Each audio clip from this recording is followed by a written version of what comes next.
Hello students. आज हम इस वीडियो में पार्टनरशिप के रिमेनिंग टॉपिक्स को डिस्कस करने जा रहे हैं। तो फर्स्ट टॉपिक है हमारा types of partners. First, active partner. ये वो पार्टनर होते हैं जो बिजनेस के डे टू डे एक्टिविटीज़ में मैनेजमेंट में बढ़ चढ़ कर पार्टिसिपेट करते हैं, प्रॉफिट और लॉस दोनों शेयर करते हैं, लाइबिलिटी जो है इनकी अनलिमिटेड होती है। सेकंड, स्लीपिंग और डोरमेंट पार्टनर। ये पार्टनर भी एक्टिव पार्टनर की तरह बिजनेस में कैपिटल इन्वेस्ट करते हैं, प्रॉफिट और लॉस दोनों शेयर करते हैं, लाइबिलिटी जो है उनकी तरह लिमिटेड होती है। लेकिन फ़र्क यह है कि ये पार्टनर जो है बिजनेस की डेली रूटीन की एक्टिविटीज़ में पार्टिसिपेट नहीं करते, इसलिए इनको स्लीपिंग और डोरमेंट पार्टनर के नाम से जाना जाता है। Next, secret partner. Secret partner की सभी फीचर्स एक्टिव पार्टनर की तरह ही होती है, कैपिटल इन्वेस्टमेंट, प्रॉफिट और लॉस शेयर करना, अनलिमिटेड लायबिलिटी। बट जैसा कि नाम है, सीक्रेट पार्टनर का नाम पब्लिक के सामने डिस्क्लोज नहीं किया जाता। यानी पार्टनर तो है वह व्यक्ति, लेकिन पब्लिक को इसकी कोई जानकारी नहीं होती। Fourth, nominal partner. जैसा कि नाम है, इस व्यक्ति को पार्टनर इस शर्त पर बनाया जाता है क्योंकि उसकी अपनी गुडविल होती है या उसका नाम होता है। ये व्यक्ति पार्टनर जो है बिजनेस में कैपिटल इन्वेस्ट नहीं करता, पार्टिसिपेट नहीं करता, प्रॉफिट और लॉस शेयर नहीं करता। केवल ये जो है दूसरे पार्टनर्स की तरह थर्ड पार्टी के लोन की रीपेमेंट करने के लिए लाइबल होता है, क्योंकि जो है इसका नाम भी जो है as a partner partnership firm में जोड़ा गया है। फॉर एग्जाम्पल,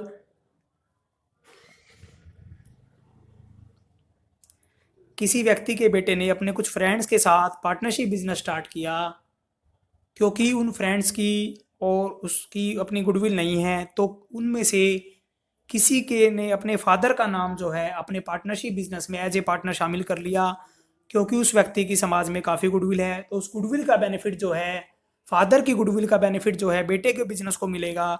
तो इस प्रकार फादर जो है एज ए नॉमिनल पार्टनर जो है पार्टनरशिप फर्म में शामिल हो जाता है। Next, partner by estoppel.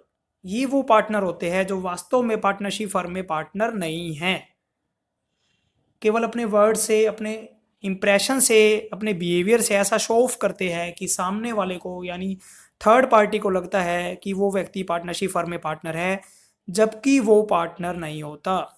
For example, रानी और सीमा दो फ्रेंड है। सीमा एक पार्टनरशिप फर्म में जो है पार्टनर है। सीमा की रिक्वेस्ट पर रानी जो है सीमा के साथ एक बिजनेस मीटिंग अटेंड करने चली जाती है, और वो ना केवल मीटिंग को अटेंड करती है बल्कि उस मीटिंग में सीमा की तरह ही बढ़ चढ़कर पार्टिसिपेट करती है।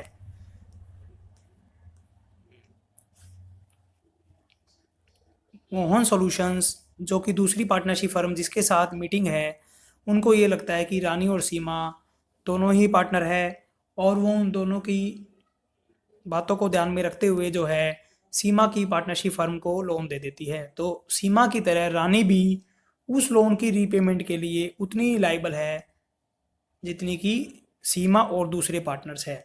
तो इस प्रकार पार्टनर बाय एस्टोपल जो है अपने वर्ड्स से, अपने इंप्रेशन, अपने बिहेवियर से पार्टनर ना होते हुए भी इस प्रकार दिखावा करता है कि वो पार्टनरशिप फर्म में पार्टनर है।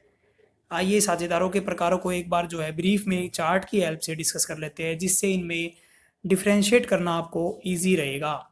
Active partner in capital invest करता है, मैनेजमेंट में पार्टिसिपेट करता है, प्रॉफिट और लॉस दोनों को शेयर करता है, और जिसकी लायबिलिटी अनलिमिटेड होती है।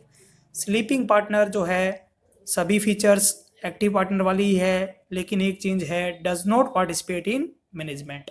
नेक्स्ट, सीक्रेट पार्टनर ऑलमोस्ट सभी फीचर जो है एक्टिव पार्टनर वाली ही है, लेकिन यहाँ पे एक्स्ट्रा फीचर ये है कि ये इस पार्टनर को जो है पब्लिक के सामने जो है डिस्क्लोज नहीं किया जाता, शो ऑफ नहीं किया जाता। नेक्स्ट, नॉमिनल पार्टनर जो है ना तो कैपिटल इन्वेस्ट करता, मैनेजमेंट में कोई पार्टिसिपेट नहीं करता, जर्नली सामान्यतया प्रॉफिट और लॉस भी शेयर नहीं करता, केवल उसकी लाइबिलिटी अनलिमिटेड होती है, क्योंकि उसको नेम और फेम, उसकी गुडविल का बेनिफिट उठाने के लिए ही पार्टनरशिप फर्म में शामिल किया जाता है। पार्टनर बाय एस्टोपल आउट, जो अपने वर्ड से अपने आप को पार्टनर ना होते हुए भी पार्टनर हाईलाइट करता है, या दूसरी थर्ड पार्टी को ही लगता है कि ये व्यक्ति पार्टनरशिप फर्म में पार्टनर है, वो ऐसा कोई ना कोई काम करता है। कैपिटल इन्वेस्ट नहीं करता, पार्टिसिपेट नहीं करता मैनेजमेंट में, प्रॉफिट लॉस में कोई शेयर नहीं है, लेकिन वो पार्टनर अपने आप को हाईलाइट करता है, इसलिए उसकी लाइबिलिटी जो है अनलिमिटेड होती है। पार्टनर बाय होल्डिंग आउट भी पार्टनर बाय एस्टोपल की तरह ही होता है, मीन्स ये दोनों पार्टनर एक ही तरह के होते हैं, तो ये दोनों एक ही चीज़ के दो नाम हम कहें तो अनुचित नहीं होगा। नेक्स्ट टॉपिक है हमारा टाइप्स ऑफ पार्टनरशिप। अभी हमने देखा पार्टनर्स के टाइप, और अब जो है पार्टनरशिप कितने तरह की होती है, वन बाई वन जो है उसको डिस्कस करते हैं। First, on the basis of duration जो है partnership at will and particular partnership, दो तरह की पार्टनरशिप होती है। पार्टनरशिप एट विल, इस पार्टनरशिप में कोई टाइम पीरियड और कोई ऑब्जेक्टिव जो है प्री डिटरमाइन नहीं होता कि जिसकी समाप्ति पर जो है पार्टनरशिप फर्म को बंद कर दिया जाएगा। पार्टनर जो अपनी इच्छा तक इस पार्टनरशिप को कंटिन्यू कर सकते हैं, वो जब चाहे जो है नोटिस देकर पार्टनरशिप फर्म को क्लोज कर सकते हैं, यानी ये पार्टनरशिप जो है उनकी विल पर डिपेंड करती है।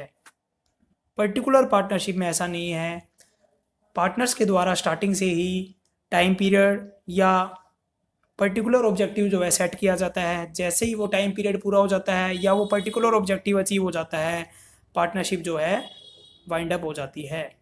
On the basis of liability भी दो तरह की पार्टनरशिप होती है। जनरल पार्टनरशिप वो पार्टनरशिप होती है जिसमें नॉर्मली सभी पार्टनर्स की लाइबिलिटी जो है अनलिमिटेड होती है।